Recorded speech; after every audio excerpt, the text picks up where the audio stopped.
Study summary points 14, the Equal Credit Opportunity Act, TILA, RESPA, in practice. The Equal Credit Opportunity Act prohibits discrimination in loan underwriting based on sex, marital status, race, religion, age, or national origin. Licensees must be aware of and follow these laws in the practice of real estate. Marital status. It is illegal for a lender to base qualifying for a loan on whether a person is married. And public assistance. Income from sources such as Social Security or disability income may be used to qualify for a loan. Qualifying income. In addition to regular full-time income, income from public assistance, part-time employment, pensions, annuities, alimony, child support, and maintenance payments also are considered income. For any of the above types of income, the lenders will require verification that the income will continue throughout the loan period. Mortgage discrimination. The lender may not use issues such as a person's race, color, religion, national origin, sex, marital status, or age, or the fact that the income comes from public assistance or is being received to impose as being a reason to impose varying terms and conditions. The lender may not deny a loan based on racial demographics of a neighborhood, and the lender may not ask about plans for having children, and the lender may not require a cosigner if the applicant qualifies a loan. Credit denial. A potential borrower must be informed within 30 days of whether the person has been denied or granted credit. This notice may be provided verbally, but for record-keeping purposes, generally is provided in writing. Also, anyone who has been turned down for credit must be given specific reasons for the denial. Penalties for breaking equal credit opportunity laws. Lenders who fail to follow the Act can face civil liability for actual and punitive damages of up to $10,000. If it happens to be a class action lawsuit, it could be as much as the lesser of $500,000 or 1% of the creditor's net worth. TILA application. The Truth in Lending Act promotes the informed use of consumer credit by requiring disclosures from lenders about loan terms and the cost of the loan. Regulation Z. The Truth in Lending Act pairs with Federal Reserve Regulation Z for actual implementation of TILA's provisions. The overall goal is to inform borrowers of the true cost of a loan.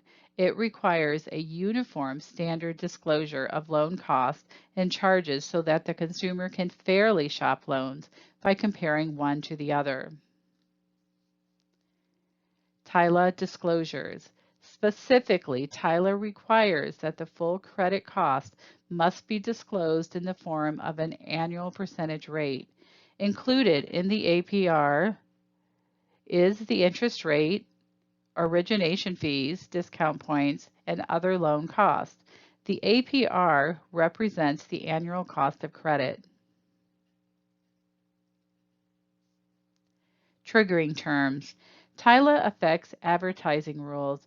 If an advertisement for credit for real estate mortgage contains trigger terms, then the 3 specific disclosures must also be included in the advertisement. Triggering terms include stating the amount of a down payment, stating the amount of any payment, stating the period of which a repayment would be made, and a statement about finance charges. Whenever any one of these triggering terms are used in an advertisement, all 3 of the following must also be disclosed. So if you're advertising one, such as the amount of the down payment, then you're also going to be including terms of repayment and the annual percentage rate.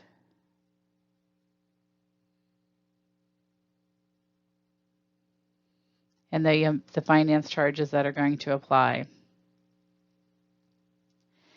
Advertising of property. Examples of triggering terms in advertisements are statements such as 20% down, 90% financing available, monthly payments less than $850, 36 small payments are all you make, 4-year loans available, less than $100 interest, no down payment, easy monthly payments, pay weekly, terms to fit your budget, and even 5% below the standard rate are not triggering terms.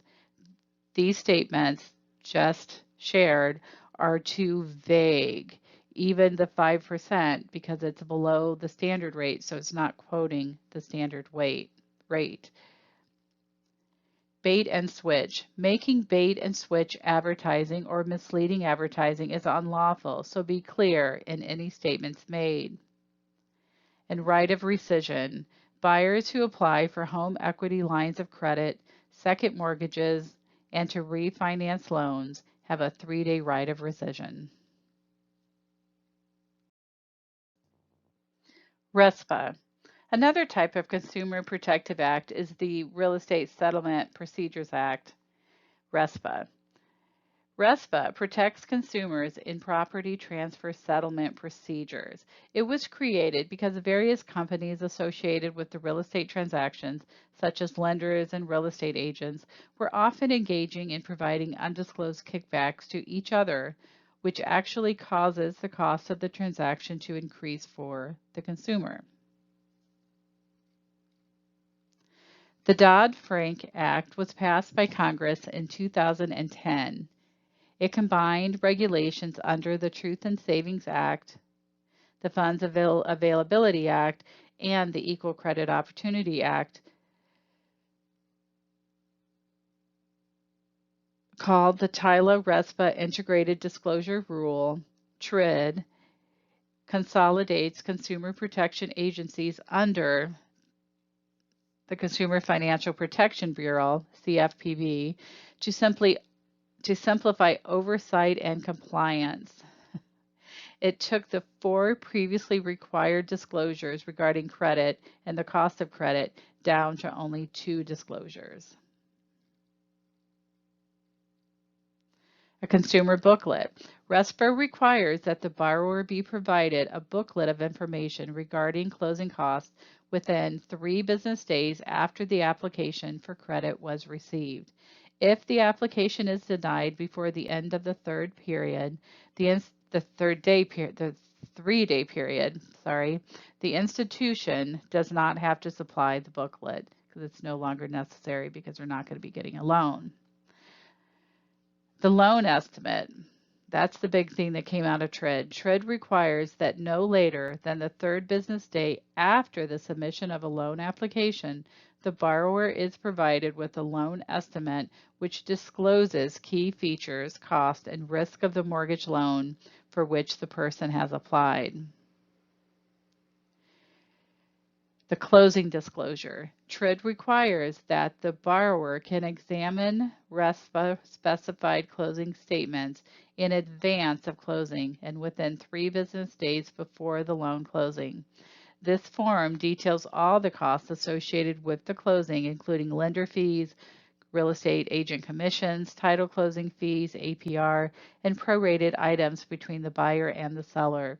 It is designed in the same format as the loan estimate on purpose for easy comparison.